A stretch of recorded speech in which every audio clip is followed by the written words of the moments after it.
실제로 그 외래로 오시는 환자분들 중 가장 많이 물어보시고 궁금해 하시는 부분인데요. 수술을 해야 되느냐, 아니면 비수술 치료를 해야 되느냐. 사실 병원들마다 설명하고 치료하는 부분이 다 틀려서 고민하시는 환자분들이 많습니다. 그래서 최대한 간단히 환자분들이 이해하실 수 쉽게 정리해 드리도록 하겠습니다. 크게 4가지 부분에 대해서 설명을 해 드리겠습니다.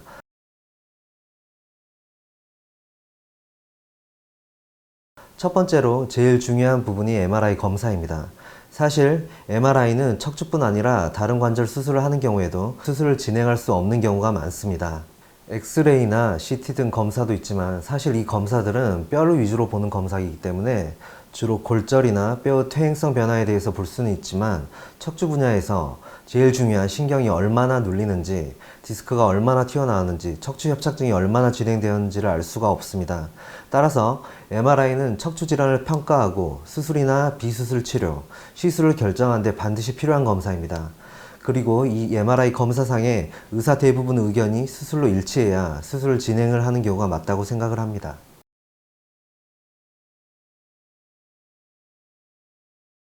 두 번째로 환자분들의 통증입니다. 통증 때문에 잠을 자기 힘들다거나, 통증 때문에 정형외과 약을 달고 살아야 된다거나, 일상생활을 할 때 앉기나 걷기가 힘들다거나, 일을 할 때 통증으로 인해 일을 하기 힘들거나, 계속 이 아픈 것 때문에 신경이 쓰여 지속적으로 일하기 힘든 경우에 해당된다고 할 수 있겠습니다.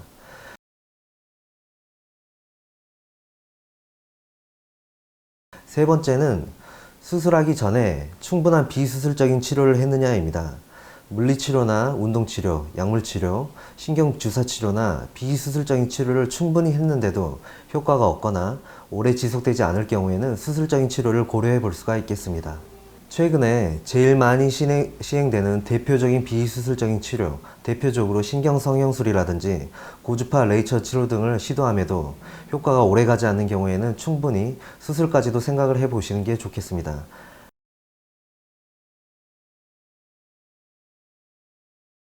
네 번째는 환자분들의 수술 전 몸 상태와 본인의 의지입니다. 다른 부위와 다르게 척추는 수술했다고 다 치료가 끝난 게 아닙니다. 척추 수술은 수술 이후에 피나는 재활 등의 노력이 반드시 필요합니다. 본인이 수술 전에 여러 기저질환이 있거나 몸에 골다공증이 있거나 근육량이 많지가 않은 경우 수술 후에 증상이 좋아지는 게 더딜 수가 있습니다.